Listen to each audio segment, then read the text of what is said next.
My name is Bill Griffin, and I'm with Informs. I'd like to welcome you to what we believe will be an insightful webinar full of practical information, tips, and strategies for seeking a job at the Informs Analytics Conference. Collectively, they have decades of experience attending Informs conferences as students and professionals. So let's get started by having the panelists briefly introduce themselves. Walt? All right, yeah, thanks, Bill. I'm Walt DeGrange, Senior Director of Analytics at a company called Cana.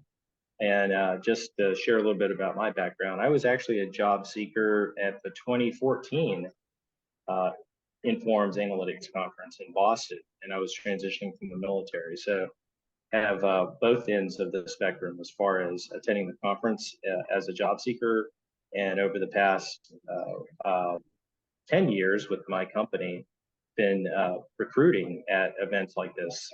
And Informed in particular is an awesome event to learn more about folks, learn more about jobs and experiences and such. So excited to share what I've learned over the years. Carol? Hi, everyone. I'm Carol Diswart. I'm a data science leader, most recently in the tech industry. I also spent about 15 years doing both research and consulting in government and defense. And I have similar backgrounds with Walt, but I want to call out today that you're going to hear varying opinions, and some of the things that we say might conflict with each other. And different people's industries, employers are going to feel differently about things. And it's our job to share with you what we've experienced. And then it's your job to take the nuggets that you think apply to you. So your mileage may vary, and we hope that you get value out of this because we're excited to be here. Thanks, Bill. All right, our final panelist, Tayeba. Yeah, hey everyone, my name is Tayeba Nadim. I have 6 years of experience in the professional services world, working at an accounting firm as the risk analytics senior associate, Cherry Becker. And with Cherry Becker and previously a different accounting firm, I worked closely with our college recruiting teams. And previous to that, I also did like recruiting events. So I've been involved with Informs for about 3 years now, but definitely been involved with the recruiting world and things like that prior to that. Awesome, some great perspectives. Next up, we have a high-level list of things that we think you should consider when you're seeking a job in Orlando and at any of the other Informs conferences. Right, there's written materials, there's things that you need to bring, there's plans that you need to make, and then things that are more soft, like practice talking points, and things to think about when you're beginning to engage someone in conversations and having and ending those conversations, and then what to do during and after the meetings and how you follow up, and some tips and best practices that this collective group has done over the years. So let's hear from our panelists who have attended Informs conferences in the past on some of these questions that we have had developed for us. Tayeba, sorry, what are written materials that you might think these folks should prepare for ahead of the conference? And what are some best practices that you have seen for written materials? Yeah, I mean, when it comes to written materials like your resume, your LinkedIn, even like any other internet presence, like a GitHub or a personal web page, and then even your conference name tag, just make sure that they're all consistent and they have the name that you want to be known as professionally. So your LinkedIn is expected to have more information than your resume. But what we don't want to see is that your resume says that you've graduated, you work at company ABC for the past 2 years, and then we look on your LinkedIn and it says you're still a third-year student. Those inconsistencies are like a red flag for a recruiter. So just keep them updated, and also your basic information on your LinkedIn, your profile picture, those types of things, keep those updated. It's also helpful to have the option to do the shorten or the customized URL that LinkedIn has, or even any other links that you're going to put on your resume. They save space and they just read easier. And make sure that they work. That's the worst thing, to have something on your resume that doesn't work. and make sure that they add value. So if you have used GitHub in the past and then now it's kind of stale and you want to put that on your resume, it doesn't always make the great impression. So just think through those types of things. As far as bringing hard copies to the of your resume to the conference, you need one for the resume review session that's happening on Sunday, and you need a way to update that resume after you receive the feedback. But other than that, electronic copies. Recommend saving to a PDF. PDF is always the best option as it keeps the formatting and everyone has a way to open it regardless of the recipient's device. And then throughout the conference, you can share that PDF quickly via email. I know some people like to have it on their phones and then they can send it immediately as soon as they finish those conversations. I prefer to gather all of my contacts information and then later that day or the next day send out all of my emails at once. I, again, don't recommend handing out those hard copies.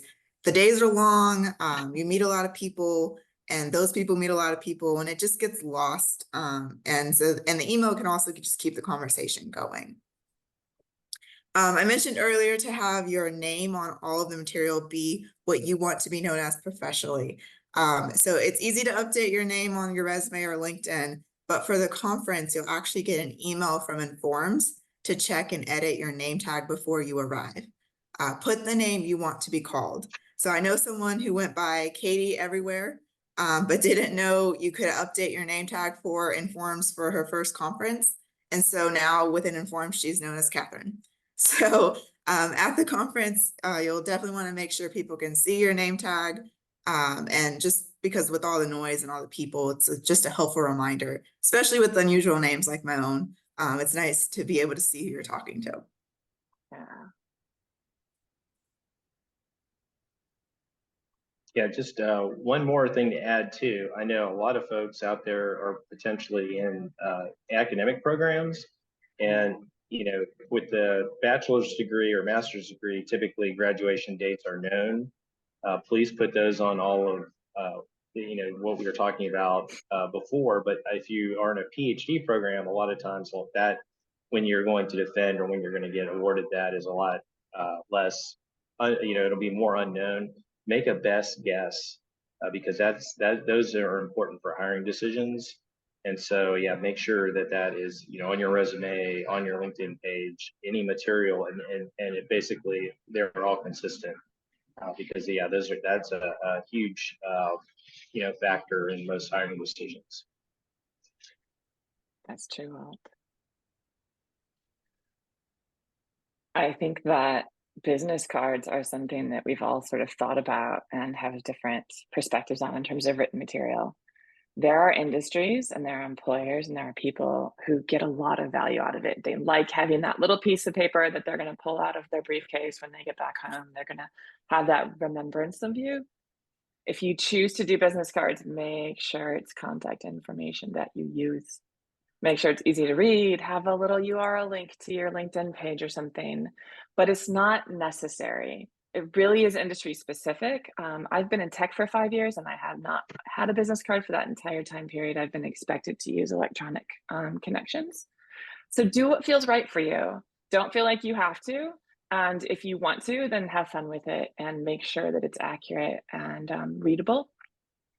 So it's really sort of one of those use your judgment things, but you're never going to be thought poorly of for not having it, and it might make a difference. So really just do what's right for you.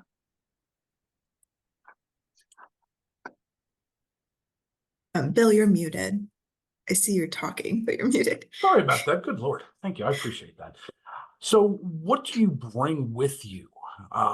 Walt, do you have any advice for stuff you bring? We just talked about resumes and potential business cards. Is there anything else you think they should bring with them, or anything else about that outward sort of appearance? Absolutely.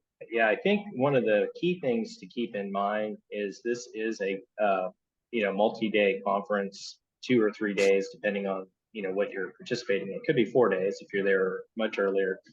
And, there is the you need to get the concept. There's not going to be like a job offer, and you're not going to sign an offer at this conference, right? It's you have to keep bring the attitude that you're making contacts, that you're going to develop, and I know we're going to talk about this for what you do post conference, but the attitude should be that you're learning more about those job experiences, and how can you put yourself in a position to best approach those job opportunities post conference, right? So there are very few people, like I'm a hiring manager, but there's no possible way we would have to get through the interviews and all the wickets. And my company's we only do one interview, so we could hire somebody in less than a week, but it's not going to happen in the conference, right? So yeah, the attitude is very, very important as far as, what your expectations are. And that will set you up for better discussions at the conference for sure. I think I'm pretty passionate about this topic of what to bring because I've done it wrong. So, and the perspective of what to wear, I think Walt might have mentioned it's business casual. If you don't know what that means, then just go look at pictures from previous events, and that's the best way to get a feel. It's always better to be overdressed than underdressed, but you don't have to wear a suit. Even if you're looking for a job, business casual is really fair and it's much more comfortable. If you're going to be walking around a lot, it's going to be cold. So don't wear, a lot of tank tops or something that might still be professional if it's a blouse for a woman, but it's going to be cold. So be prepared for that. And you're going to be walking a lot. I've done this wrong, where I have those really nice shoes that are business casual or business formal that have been in the closet since the pandemic started. And then I walked 2 miles on the first day and have blisters all over my feet.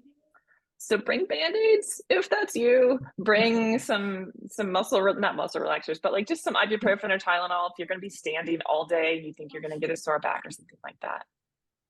And don't give anyone a reason to think that your professional appearance is something they have to worry about. So things like clean glasses, ironed clothes, basic hygiene, anything that you would wear to work is what we want to see and what others are going to want to see. There's another industry call out here. When I'm in tech, I'm working in shorts and a t-shirt, and you probably would be too. And if that's the kind of job that you want, then that'll be great when you get that job. But at an event like this, you don't have that job yet, and you could turn off a lot of really cool possible jobs by wearing a t-shirt because that's the kind of environment you want to work in. So save that for after the offer, and just make sure that you fit in and that you look like you want to be there and have professional conversation. Great tips. Awesome. So wanted to mention real quick that everyone who is registered for the conference will receive an email with instructions on downloading the conference app, which is really, really critical to success at the conference in terms of planning yourself, planning your activities and seeing what's available, and really everything that you need is in there. So the app is a great tool to help you get organized for the conference, but how do you plan your activities at the conference themselves in terms of things that you want to do and people you want to meet and things like that? So any tips on that, Tieba? Yeah, I mean, I agree. The conference app is a great place to start. It shows you everything that's happening and you can favorite and like star things as well. But so I use that as like guidance, but then like for my own, like how my brain is wired, I have to like put everything onto like a spreadsheet and see the whole itinerary of the 3 days where I need to be, what's going on. Or sometimes I add things to my virtual calendar as well. But like I know where those large gatherings are, like the breakfasts, the lunches, those coffee breaks, exhibit hours, the happy hours, where I can go and network with more people and just and make notes of where things are with that. The app also allows you to like check in to the talks and things, so you can always come back to that later and see like, oh, I did attend this and I want to get that speaker's information. And you can also connect with people through the app. And I know some people like to do that. I just in my own house, even outside of Informs, have kind of established my way of doing things. If I like to add people on LinkedIn, send a message, and that's how I work with that. But there's an option to do that in the app. But a couple other things like to keep in mind when you're planning is just to like, you're there to build your network. So see what you can, what can you do for others? Not everyone's there is going to be having, like, they all have job offers. They're not all job seekers. They're not all potential employers, but I mean, I'm here speaking with you all just because of a conversation I had 3 years ago, for 2 minutes with one of our people with that's really heavily involved with the forum. So you never know where those conversations will lead you. And don't attend events just because you'll think you'll stand out. So if you're a man, and you want to attend the Worms events, and you think, and you want to attend because you're going to be a great ally for women, and you're able to do that, that's fine. But don't attend if you're just going to think, if you're thinking, oh, I'll stand out, I'll be here and people will notice me. That's not the right intention. So, be intentional about what you're doing. Consider mentioning like volunteer activities if you're talking to someone, growing your network, helping yourself develop those leadership skills through volunteers. And I think that's it. Or even the exhibit hall. Like if you're just plan out who's in the exhibit hall and see if there's someone there that you want to connect with, based off of what type of role you're looking for or what industry or company you're going after. Awesome. Yeah, those are some great tips. I would also add, don't over plan.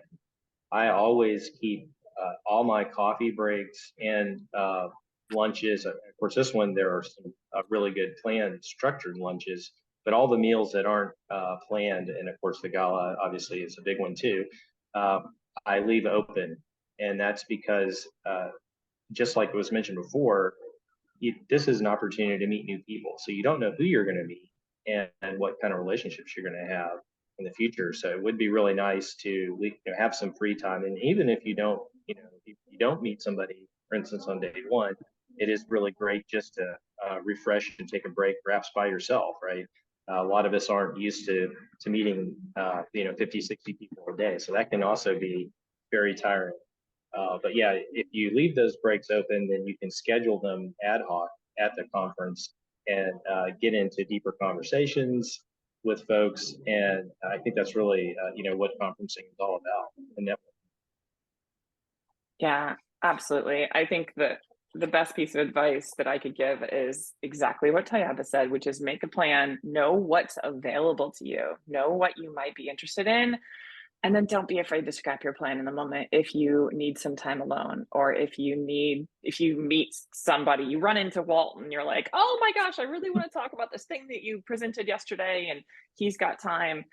It's okay if you find yourself in an amazing connection with someone to just skip a session, chat with them, make that connection. I have people that are very, very close to me, and that's how I met them, and that's how I became close to them. So be flexible, but make a plan. All right. So we've talked a little bit about some pre-conference planning. Now, how do you sort of think about interactions at the conference itself, right? We have people that might be doing this for the first time. What advice can we give them for those interactions? Because sorry, anyone?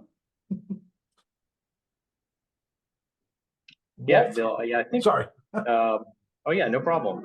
So yeah, I think for most of us, obviously there's the agenda and you have the speakers, and those are going to be the most popular folks by far because of course their names are in the agenda and you already know what they're going to be speaking about. I will say that this conference is, of course, my favorite all year long, and the reason is the speakers are given time to get really in depth into their topic, and most of the speakers are very, very going to knock it out of the park and high level material.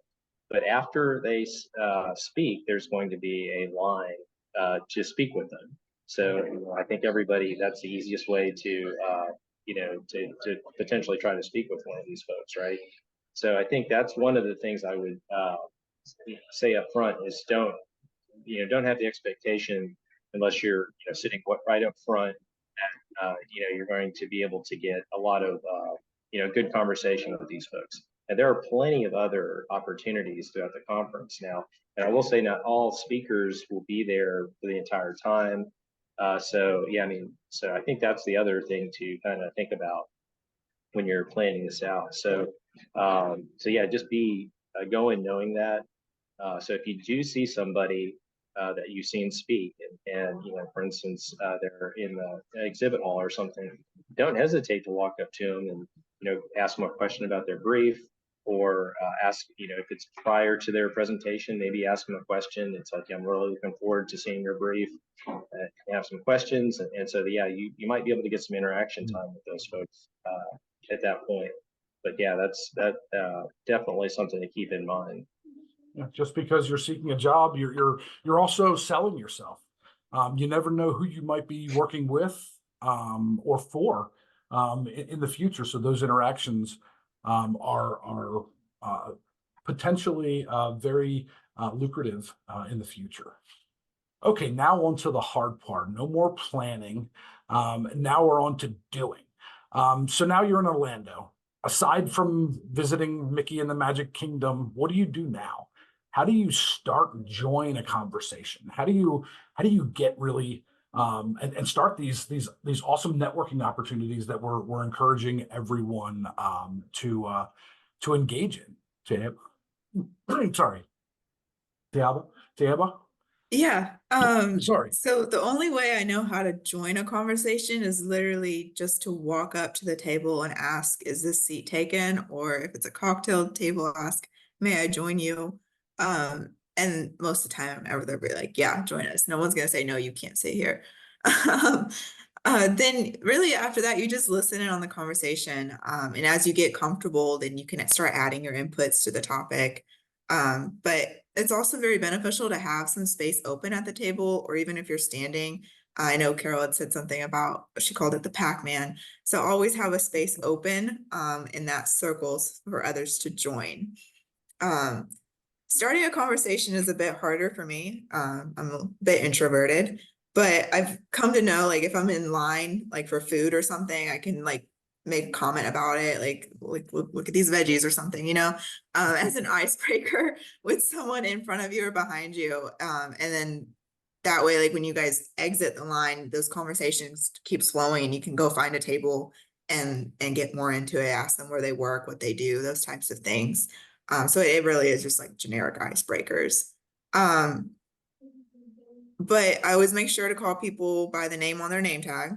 Don't add titles like doctor or professor unless you know that they want to be addressed that way. And don't limit yourself to people you already know. It's really not beneficial to you or to them. We're here to all to network and to grow our network, and so get talking, meet people. And I think that's, yeah. Any That's don'ts? really don't Yeah. For anyone, okay. any don'ts, any things don't to do. We tell them what to do, but any don'ts. I've got one that we all talked about when we were thinking about what we thought was valuable here, and that is if you're looking for a job, and frankly, I'm unemployed right now, so I'm looking for a job. So we're all at that point in our lives sometimes. If you are talking with someone and either you find out that they're not a hiring manager or you find out that they don't have positions available, don't just walk away in that moment. You are there to meet people and make connections, and it's very possible, and I'm here to prove it, that somebody that you meet at a conference might give you your next job 2 years down the road when you've kept up with them. So it's really about meeting people and getting to know people and building your network, and not about finding a job. You will find a job through thing A. And so I think that being kind and being interested and being curious, even if you find out someone isn't going to hire you this time, is really important. Absolutely. Carol, do you think you can elaborate on any of the kinds of conversations or anything more about those? Yeah, Bill, do you mean like sort of how do you have these conversations? Yeah. Yeah, sorry. Yeah, for sure. Yes. And I love talking about this because I feel like I suck at it. And I feel like this is one of those things where I'm also a painful introvert. And so I'm sharing things that work for me. If you're extroverted, then you're probably not going to need any of this because it's easy for you to meet people. But I think the first thing is a good conversation has both listening and talking. So make sure that you're doing both. don't interrupt unless you really need to like jet out for a next session and you're running short on time or something. And people will remember like how the conversation went a lot longer than they'll remember what you talked about. So something that I find really interesting that I find useful as an introvert is that a study out of Harvard 5 years ago showed that people think others are the most interesting when those others ask us questions about ourselves. So I like to ask people questions about themselves, and eventually they'll ask me similar questions. But it's like, how did you end up in the industry that you're in? How was your last job search? What kinds of backgrounds do you have on your team, which gives me information about, who they might hire and what kind of problems do you solve at work? And then they might start to interject, like, what kind of things do you like to work on? But I'm learning about them, and I'm also sort of letting them take charge of the conversation, but getting to know each other through that. And so by asking questions, Great. you're showing interest, and that's awesome. And that's really what you want to do. Two really, really important things: avoid polarizing topics. No religion, no politics, no no hate on Mickey when we're in Orlando. And don't give rise to your inner critic. We all have imposter syndrome, especially in tech fields. And if you start being really self-deprecating in a conversation with someone that doesn't know you very well, you're putting them in an awkward situation of kind of wanting to tell you that you're wrong, but not having proof that you're wrong. And you don't have to be arrogant or super, super confident. Just be comfortable. And if that little voice inside your head that says you might not be qualified for something pops up, just don't get that voice. Great advice. Yeah. And I would just like to add just one really quick point. I'm fortunately an extrovert, so I don't have the problem about going up and meeting folks. But I will say that the tech field, and I hate to stereotype, does have a lot of introverts in it. And if you are an introvert and it just scares the living bejesus out of you walking up talking with folks, pair up with somebody.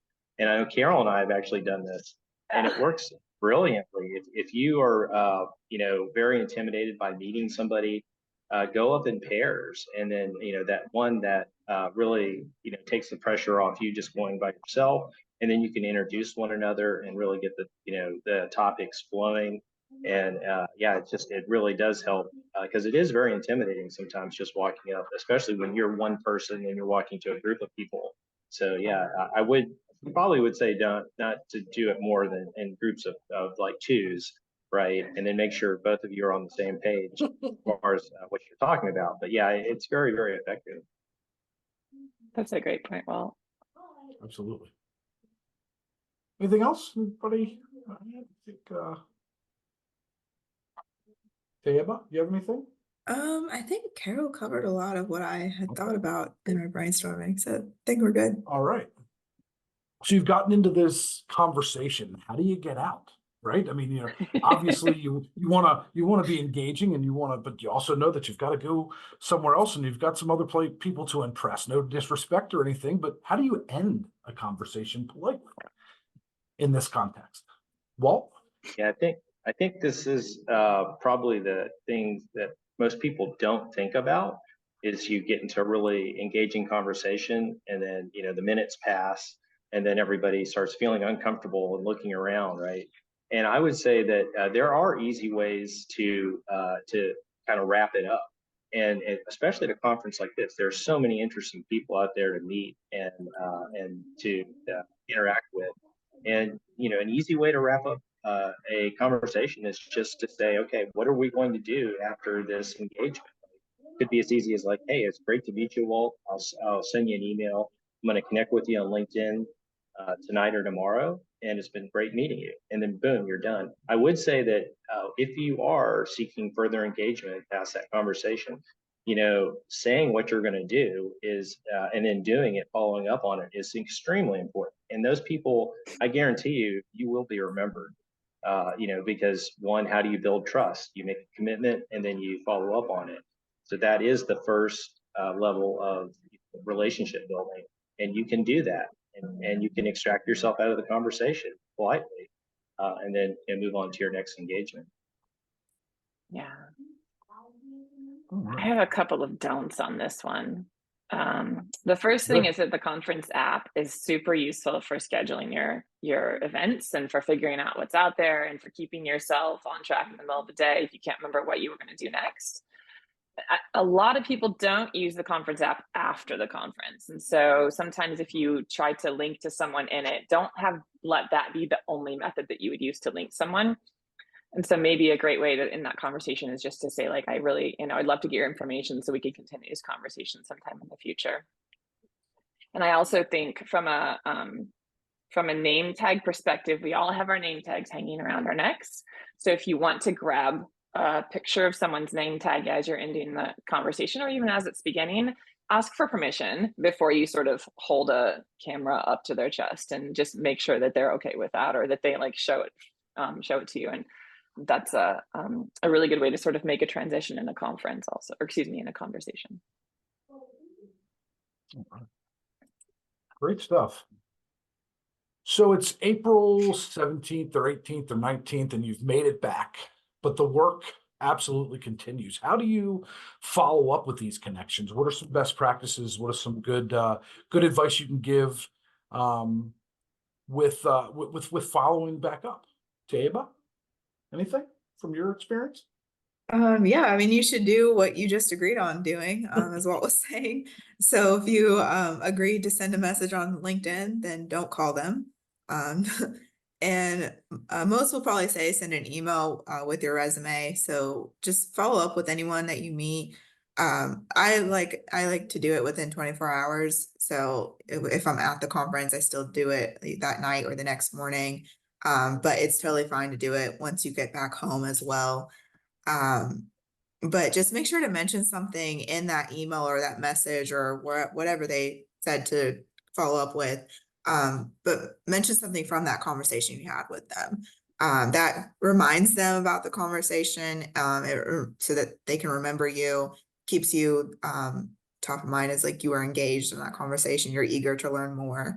And then if they don't respond within 2 or 3 business days, so that means not weekends, business days, feel free to reach out again. Emails do get lost, but definitely don't email every day for like 2 weeks. That will just get you added to the block sender list.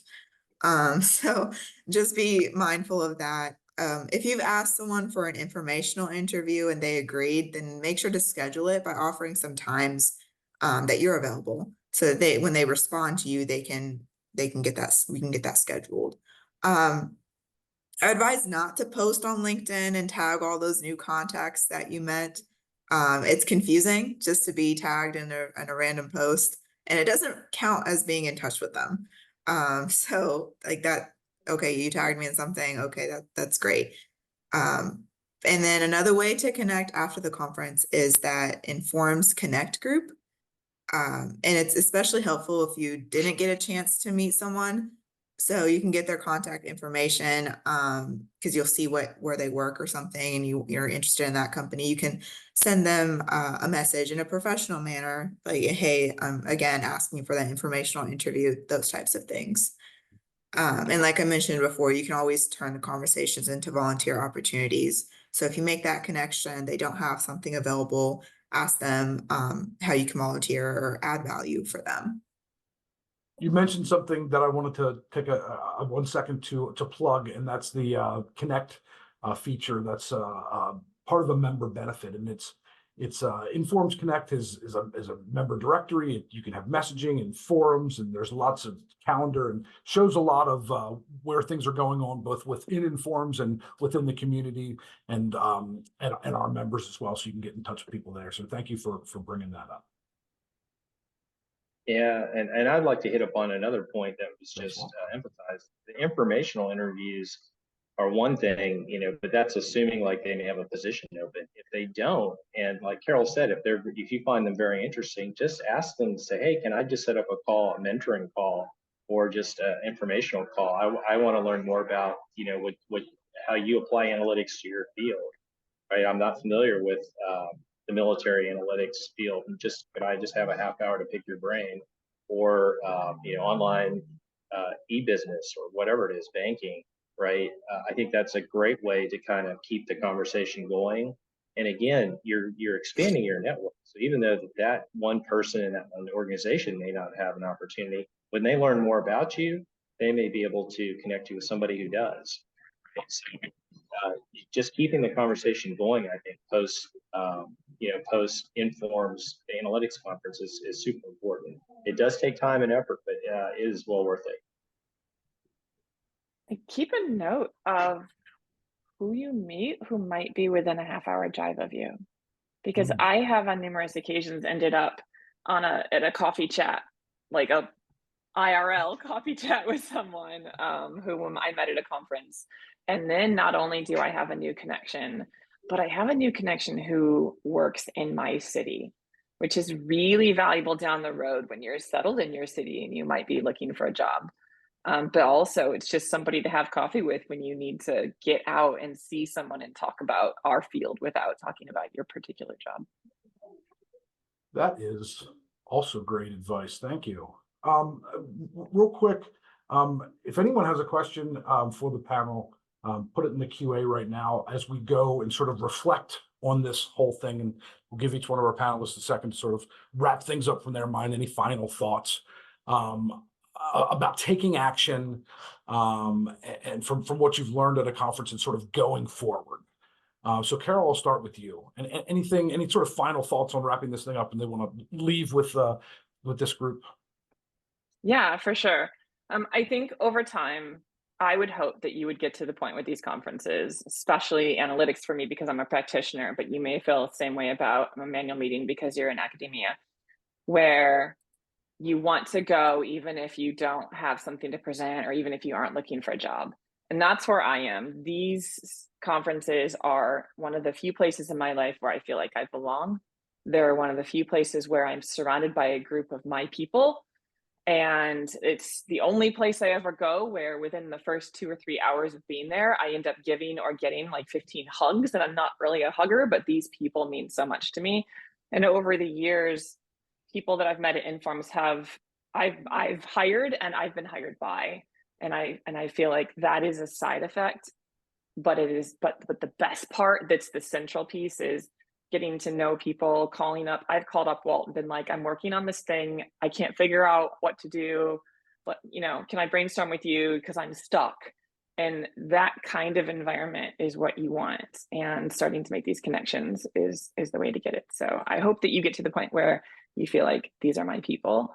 And then the networking starts to get a little easier, even if you are introverted, because you know someone and that someone introduces you to more people, and et cetera, et cetera.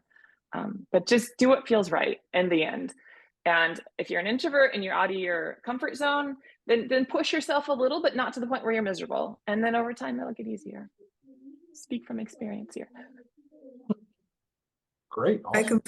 I completely agree. I mean, the first conference, it was a very long day and I was not expecting it. Like I'd had the schedule, like I said, I put it on the spreadsheet. I knew it was going to be a long day, but when you're actually doing it, it's exhausting. You're meeting so many people. And as an introvert, like that meeting people is just exhausting, right? So I take some time if you need it. But the last thing I would also add is that the conference doesn't end just because you walk away from the conference area. So other areas of the hotel, even at the airport, even on the plane, if you live in like a high traffic city, you're bound to meet someone from the conference somewhere else. So just always be professional and know that those conversations keep going. Yeah, absolutely. I'm sitting right now in Research Triangle, which is in Raleigh-Durham. It's right between Duke, NC State, and UNC. And just to reinforce that, typically when I fly to these conferences, I mean, SAS is, they're everybody on the plane is from SAS. So they should have just chartered a plane and it'd probably been cheaper for them. But yeah, so I think that is spot on. You may be able to have a great conversation with somebody either prior to the conference or flying home. And so yeah, that's awesome. Great. I will say, my final thing is that the conferences overall are very good for connections, but I think this was mentioned before. If you really want to up your game, then volunteer to do something at Informs. There are so many roles that you can play, and I have expanded my network and expanded my opportunities and expanded my partnerships and friendships through that. Because you may not be able to work with them directly in their company, but you may be able to work on a project with them via, an Informs committee or, organizing a meeting like this. And, that really does, show your commitment to analytics, and they may be able to see, how well you perform. So that could also lead to other things. And again, if it's your first conference, you probably don't want to, overcommit yourself. But if this is, the second or third, or even one of these conferences for years, consider that. That I've really enriched my network through volunteering with Informs throughout the years, and I've met people that I would have never met just through my normal network. And if you're interested in volunteering, you can't figure out how, because I couldn't figure out how when I was interested, just find one of us, find somebody who's obviously a volunteer, or there's a bunch of amazing Inform staff members like Bill there, and just ask, or give feedback. I will fess up that I'm the chair of the gala this year. So if you have feedback about how the gala goes, both positive or negative, find me. And I might be like, hey, we could use that idea next year. Do you want to join us? So it could be hard to, but there's plenty of people who would be interested in having that conversation.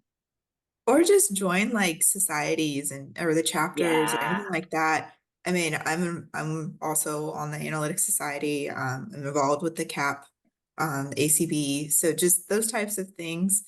See what your interests are and join them, and that gets you involved and gets you in the door, and then people learn who you are from there. I want to thank the panel today and everyone on the call for joining, taking their time to give out some great advice.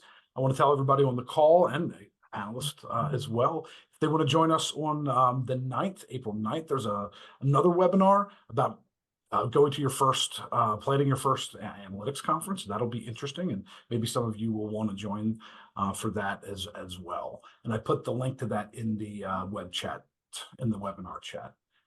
So on behalf of Informs, our awesome panelists, thank you all very, very, very much. Want to say thank you and see you all in less than 2 weeks in Orlando. Yeah. If you're here and you see us in person, introduce yourselves, and we'll be sure to thank you for being a part of that event. Fist bumps, everybody. Yep. Thanks, Bill. Thank you, everybody. Have a great day.